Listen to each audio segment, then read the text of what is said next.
Hi friends, welcome to ಹಳ್ಳಿ car ಮತ್ತು YouTube channel. ಈಗ ಯಾರ್ದು ಇದೆ ವಿಡಿಯೋ ಅಂದರೆ ರವಿ ಪಟೇಲ್ ಅವ್ರದ್ದು, ಕಲ್ಲಳ್ಳಿ ಪಟೇಲ್ರು, ಶಿವರುದ್ರೇಗೌಡ್ರದ್ದು. ಸೊ ಈಗ ಅವ್ರದ್ದು ಕಂಪ್ಲೀಟ್ ಚಪ್ರ ತೋರಿಸ್ತೀನಿ. ಅಂದರೆ ಅವ್ರದ್ದು ಎತ್ತುಗಳು ಒಳ್ಳೊಳ್ಳೆ ಕಟ್ಸ್ಗಳಿದ್ದಾವೆ. ಸೊ ನೋಡ್ಬೋದು, ಈ ಚಪ್ರ ಪೂರ್ತಿ ಅವ್ರದ್ದೇ. ಸೊ ವಿಡಿಯೋ ಕೊನೆವರೆಗೂ ನೋಡಿ, ಕಂಪ್ಲೀಟ್ ಡೀಟೇಲ್ಸ್ ಕೊಡ್ತಾರೆ ಈಗ ಜಾತ್ರೆ ಬಗ್ಗೆ, ಹಾಗೆ ಅವ್ರ ಎತ್ತುಗಳ ಬಗ್ಗೆ ಎಲ್ಲ. ಸೊ ವಿಡಿಯೋ ಕೊನೆವರೆಗೂ ನೋಡಿ. ನೋಡ್ಬೋದು, ಇದು ಬಸ್ತಿವರಿ ಮಗಳಿದು. ನೋಡೋದು, ಇದು ಕೂಡ ಬಸ್ತಿವರಿ ಮಗಳು, ಹಾಗೆ ಇವೆರಡು ಕೂಡ ಬಸ್ತಿವರಿ ಮಕ್ಕಳೇ.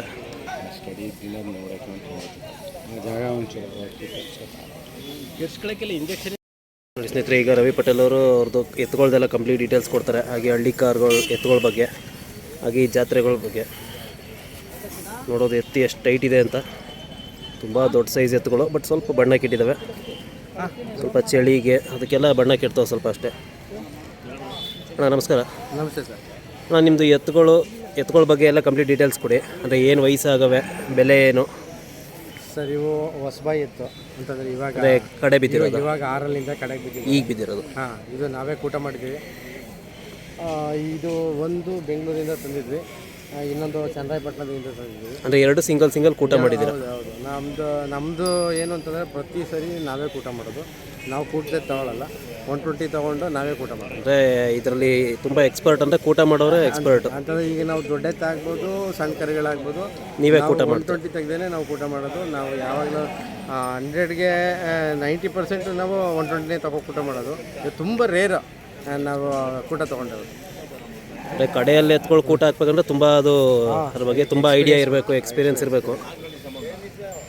ಸೊ ಈಗ ಈ ಎತ್ತುಗಳು ಕಡೆಯಲ್ಲಿದ್ದಾವೆ. ಹಾಂ, ಇವಾಗ ಕಡೆಗೆ ಬಂದಿದೆ. ಏನು ಬೆಲೆ ಆಗಿದಾವೆ ನೀವು? ಪೇರು 4.5 ಲಕ್ಷ. 4.5 ಲಕ್ಷ. ಅದಾದಮೇಲೆ ಆ ಕರುಗಳು ಏನು ಬೆಲೆ ಅವೆ? ಇದು 75,000 ತೊಗೊಂಡಿದ್ದೀವಿ. ಈ ಫಸ್ಟ್ ಇರೋ ಕರು? ಹಾಂ, ಈ ಕರು ಅದು ಬಂದು 1.5 ಲಕ್ಷ. 1.5 ಲಕ್ಷ. ಸೊ ನೆಕ್ಸ್ಟು ಅದಕ್ಕೂ ಕೂಟ ಮಾಡ್ತೀರಾ? ಹಾಂ, ಇದು ಕ್ಯಾಸ್ಟ್ರೇಷನ್ ಮಾಡಿಸಲ್ಲ. ಅದನ್ನು ಈ ಕಪ್ಪರು ಬಂದು ಬಿತ್ತನೆಗೆ ಬಿಡೋಣ ಅಂತ. ಇದು ಬಿತ್ತನೆ ಊರಿಗೆ ಮಾಡ್ತೀರಾ? ಹಾಂ, ಇದು ಬಿತ್ತನೆಗೆ ಬಿಡೋಣ ಅಂದ್ಕೊಂಡಿದ್ದೀನಿ. ಅದಕ್ಕೆ ಪೇರ್ ಹುಡುಕ್ತಾ ಇದ್ದೀನಿ, ಇನ್ನೂ ಸಿಕ್ಕಿಲ್ಲ. 1 ವರ್ಷದ ಕರೋದು. ಈಗ ನಿಮ್ಮ ಎತ್ತುಗಳಿಗೆಲ್ಲ ತುಂಬ ಸೈಜ್ ಇದಾವೆ. ಈಗ ಸ್ವಲ್ಪ ಬಣ್ಣ ಇಲ್ಲ, ಬಟ್ ಒಳ್ಳೆ ಸೈಜ್ ಇದಾವೆ. ಏನೇನು ಮೇವು ಕೊಡ್ತೀರಾ ನೀವು? ಇವು ಆ್ಯಕ್ಚುಲಿ ಇವು ಬಿಳಿ ಬಣ್ಣದ ಎತ್ತಲ್ಲ, ರೂಪಾಯಿ ಬಣ್ಣದ್ದು. ಇವು ರೂಪಾಯಿ ಬಣ್ಣ, ಅಂದರೆ ಒರಿಜಿನಲ್ ಬಣ್ಣ ಅದು. ಹಾಂ, ಇದು ಒರಿಜಿನಲ್ ಬಣ್ಣ. ನಮ್ಮಲ್ಲಿ ಹಳ್ಳಿ ಕಾರಲ್ಲಿ ರೂಪಾಯಿ ಬಣ್ಣ ಅಂತಲೇ ಹೇಳೋದು. ಸೊ ಇವು ರೂಪಾಯಿ ಬಣ್ಣದಿತ್ತು, ತುಂಬ ವೈಟ್ ಬರಲ್ಲ, ರೂಪಾಯಿ ಬಣ್ಣನೇ ಇರ್ತದೆ. ರೂಪಾಯಿ ಬಣ್ಣದಿರುತ್ತೆ. ಬಟ್ ಇದು ರೂಪಾಯಿ ಬಣ್ಣದಲ್ಲಿ ಇಲ್ಲ, ಇನ್ನೊಂಚೂರು ಡೌನ್ ಆಗಿದೆ. ಈ ವಿಂಟರ್ಸ್, ಈ ಚಳಿಗಾಲಕ್ಕೆ ಸ್ವಲ್ಪ ಆ ಥರ ಆಗುತ್ತೆ, ಸ್ವಲ್ಪ ಬಣ್ಣ ಡೌನ್ ಆಗಿದೆ. ಅಂದರೆ ಏನೇನು ಮೇವು ಕೊಡ್ತೀರಿ ಎತ್ತುಗಳಿಗೆಲ್ಲ? ನಮ್ಮದು ರಾಗಿ ಹುಲ್ಲು ಕೊಡ್ತೀವಿ, ಭತ್ತದ ಹುಲ್ಲು ಕೊಡ್ತೀವಿ, ಜೊತೆಗೆ 2 ಟೈಮ್ ತಿಂಡಿ ಕೊಡ್ತೀವಿ, ಸ್ವಲ್ಪ ಹಾಲು ಬೆಣ್ಣೆಗಳ. ಅಂದರೆ ಜಾತ್ರೆ ಟೈಮಲ್ಲಿ ಹಾಲು ಬೆಣ್ಣೆ ಕೊಡ್ತೀರಾ? ಹೌದು. ಮಿಕ್ಕ ಟೈಮಲ್ಲಿ ನಾರ್ಮಲ್ ತಿಂಡಿ ಹುಲ್ಲಲ್ಲಿ? ನಾರ್ಮಲ್ ತಿಂಡಿ ಕೊಡ್ತೀವಿ. ಬಟ್ ನಾವು ಬೇರೆ ಟೈಮಲ್ಲೂ ಕೂಡ ಹಾಲು ಬೆಣ್ಣೆ ನಾವು ಕೊಡ್ತೀವಿ. ಯಾಕೆಂತಂದರೆ ನಾವು ಬರೀ ಜಾತ್ರೆ ಟೈಮಲ್ಲಿ ಕೊಟ್ಟಾಗ ಎತ್ತುಗಳ ಗ್ರೋತ್ ಆಗಲ್ಲ. ಅಂದರೆ ಅವಾಗ ಬೇಗ ಡೆವಲಪ್ ಆಗಲ್ಲ. ಬೇಗ ಅಂದರೆ ಡೆವಲಪ್ಮೆಂಟ್ ಕಾಣಲ್ಲ, ಅವ್ರದ್ದು ಗ್ರೋತ್ ಎಲ್ಲೋ ಒಂದು ಕಡೆ ರೆಡ್ಯೂಸ್ ಆಗಿಬಿಡುತ್ತೆ. ಅದಕ್ಕೆ ಕೊಡ್ತಾ ಇರ್ತಾರೆ. ಸೀಮಿತವಾಗಿ 1 ತಿಂಗಳು 2 ತಿಂಗಳು ಕೊಟ್ಟರೆ ಆಗಲ್ಲ.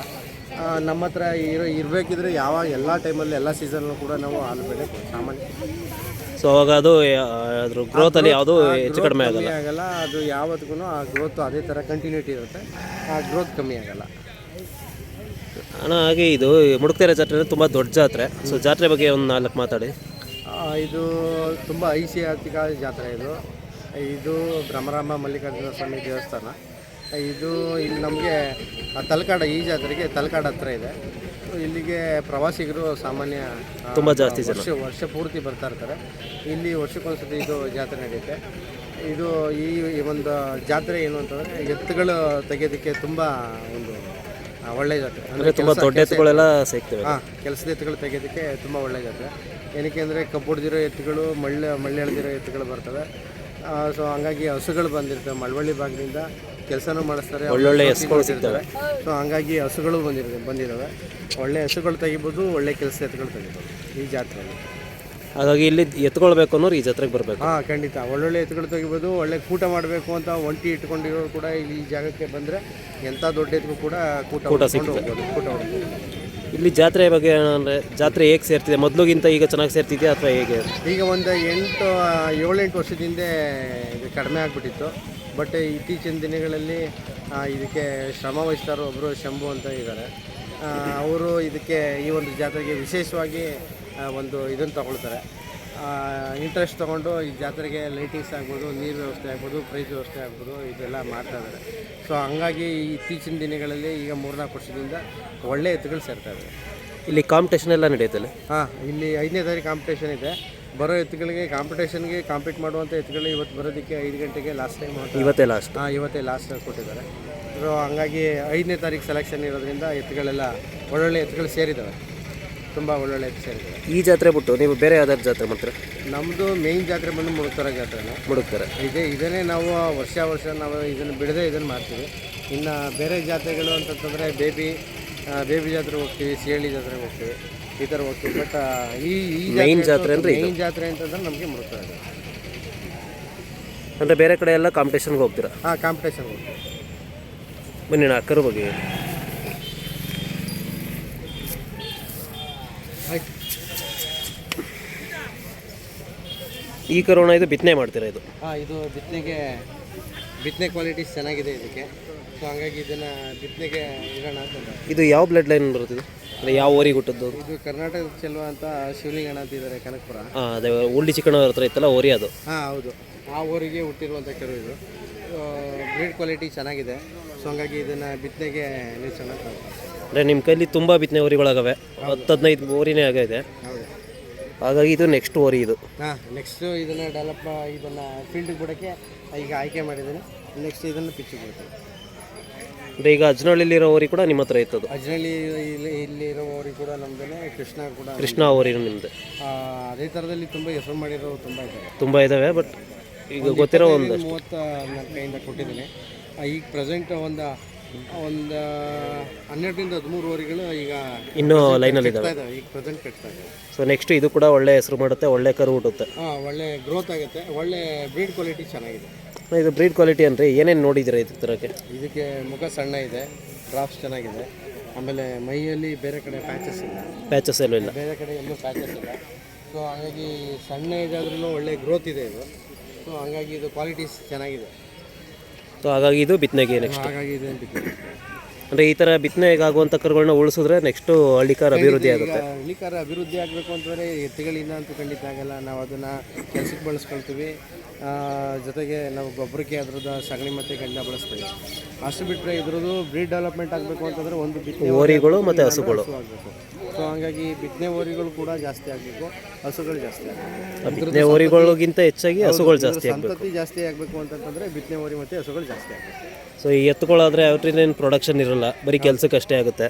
ಬಟ್ ಹಸುಗಳು ಓರಿಗಳಾದರೆ ನೆಕ್ಸ್ಟ್ ವರ್ಷಕ್ಕೂ ಒಂದೊಂದು ಕರು ಇರುತ್ತೆ. ಇದನ್ನು ನಾವು ಬ್ರೀಡ್ನ ಡೆವಲಪ್ಮೆಂಟ್ ಮಾಡೋದು ಅಂತಂತಂದರೆ ನಾವು ಒಳ್ಳೆ ಬಿತ್ತನೆ ಓರಿ ಕಟ್ಟಿದಾಗ ಸಾಮಾನ್ಯವಾಗಿ ಈಗ ಎಲ್ಲ ರೇಟ್ ಜಾಸ್ತಿ ಇರೋದ್ರಿಂದ ಒಂದೊಂದು ಕರುಗೆ 1 ಲಕ್ಷ ಕೊಡ್ತಾ ಇದ್ದೀವಿ. ಇವತ್ತು ನಾವುಗಳೇ 1 ಲಕ್ಷ ಕೊಟ್ಟು ತರ್ತಾ ಇದ್ದೀವಿ. ಸೊ ನೆಕ್ಸ್ಟ್ ಪ್ರೊಡಕ್ಷನ್ ಜಾಸ್ತಿ ಆದರೆ ಕಡಿಮೆ ಇರುತ್ತೆ. ಸಣ್ಣ ಬಡವ ಕಟ್ಟಿದ್ರು ಕೂಡ ಇಂಥವ್ರ ಮನೆಯಲ್ಲೇ ಒಳ್ಳೇದು ಹುಟ್ಟಬೇಕು ಅಂತೇನು ಏನು ಇರಲ್ಲ.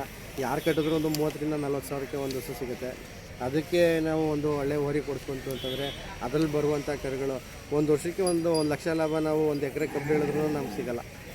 ಸೊ ಒಂದು ಹಸು ಸಾಕಿದ್ರೆ ಅದರಲ್ಲಿ ಸಿಗುತ್ತೆ. ಸಾಕು ಅಂತಂದರೆ ಒಂದು ಹೆಣ್ಣು ಕರು ಆಗಲಿ ಗಂಡು ಕರು ಆಗಲಿ ನಾವು ಇದರಲ್ಲೂ ಕೂಡ ಆದಾಯ ಇದೆ ಅಂತ ಅನ್ನೋದು ಒಂದು ವಿಚಾರಕ್ಕೆ ನಾನು ಇದನ್ನು ಹೇಳ್ತಾ ಇದ್ದೀನಿ.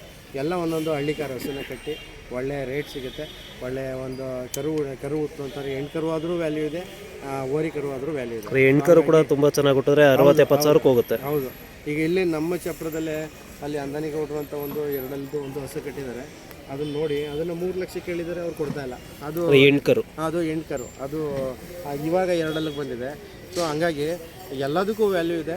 ಒಳ್ಳೆ ಬ್ರೀಡ್ ಕ್ವಾಲಿಟಿ ಚೆನ್ನಾಗಿದ್ದಾಗ ಖಂಡಿತವಾಗ್ಲೂ ವ್ಯಾಲ್ಯೂ. ಹೆಣ್ಣಾದ್ರೂ ಸರಿ ಗಂಡಾದ್ರೂ ಸರಿ ವ್ಯಾಲ್ಯೂ. ಪ್ರತಿಯೊಬ್ಬರೂ ಮನೆಗೆ ಒಂದೊಂದು ಹಸು ಕಟ್ಟಿ ಅಂತ ಹೇಳಕ್ಕೆ ಇಷ್ಟಪಡ್ತೀನಿ. ಒಂದೊಂದು ಹಸು ಅಂದರೆ ಆರಾಮ್ಸೆ ಸಾಕ್ಬೋದು. ಇವೆಲ್ಲ ಏನು ಅಂತ ಖರ್ಚಿರಲ್ಲ. ಒಂದು ಹಸು ಸಾಕಿದ ಜೊತೆಗೆ ಅದಕ್ಕೆ ಒಳ್ಳೆ ಓರಿ ಕೊಡಿಸ್ಕೊಂತು ಅಂತಂದರೆ ಇದ್ರದ್ದು ಸಂತತಿನೂ ಬೆಳೆಯುತ್ತೆ, ರೈತ ಕೂಡ ಆರಾಮಾಗಿರುತ್ತೆ. ಹಾಗೆ ಮನೆಗೆ ಹೆಲ್ತಿ ಚೆನ್ನಾಗಿರುತ್ತೆ, ಹಾಲು ಸಿಗುತ್ತೆ, ಅದ್ರದ್ದು ಸಗಣಿ ಮತ್ತು ಗಂಜ ಸಿಗುತ್ತೆ. ಗೊಬ್ಬರಕ್ಕೆ ನಮ್ಮ ಗದ್ದೆಗೆ ಭೂಮಿಗೆ ಫಲವತ್ತತೆ ಕೊಟ್ಟಾಗ. ಹಾಗಾಗಿ ಇವತ್ತು ಏನು ನೀವು HF ಜರ್ಮನ್ನು ಅಂತೇಳಿ ನೀವು ಬೇರೆ ವಿದೇಶಿ ತಳಿಗೆ ಎಷ್ಟೋ ರೈತಗಳು ಮಾರು ಹೋಗಿದ್ದಾರೆ. ಅದು ಏನಾಗಿದೆ ಅಂತಂತಂದರೆ ನಮ್ಮ ದೇಸಿ ಬ್ರೀಡ್ಗಳು ಕಡಿಮೆ ಆಗೋಗಿದೆ. ಅದಕ್ಕೆ ಬಿಸ್ನೆಸ್ ಆಗ್ಬಿಟ್ಟಿದೆ. ಅದು ಆ ಸ್ಪಾಟಲ್ಲಿ ದುಡ್ಡು ನೋಡ್ತಾರೆ ಅವುಗಳಲ್ಲಿ.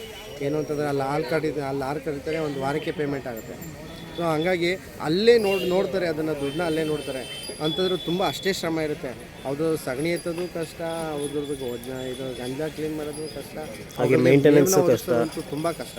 ಹಾಗೆ ಮೇಂಟೆನೆನ್ಸ್ ಕೂಡ ತುಂಬ ಇರುತ್ತೆ, ಮೇಂಟೆನೆನ್ಸ್ ಕೂಡ ಅಷ್ಟೇ ಕಷ್ಟ. ಸೊ ಏನು ಅಂತಂದರೆ ಅವಕ್ಕೆ ಇವಕ್ಕೆ ಇರುವಷ್ಟು ಒಂದು ಪವರ್ ಅವುಗಳಿಗಿಲ್ಲ. ಇವು ಎಷ್ಟೇ ರೋಗ ನಿರೋಧಕ ಶಕ್ತಿ ತುಂಬ ಚೆನ್ನಾಗಿರುತ್ತೆ.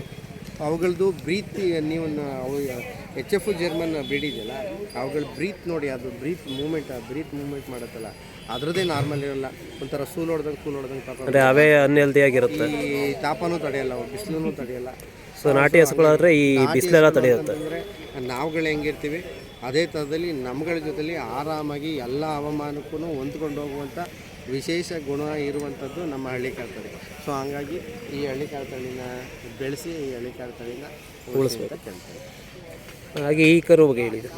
ಈ ಕರು ದೇವಗೆರೆ ಕುಮಾರಣ್ಣ ಅಂತೇಳಿ ಅವ್ರ ಹತ್ರ ಇದನ್ನು 1.5 ಲಕ್ಷಕ್ಕೆ ತೊಗೊಂಡಿದ್ದೀನಿ.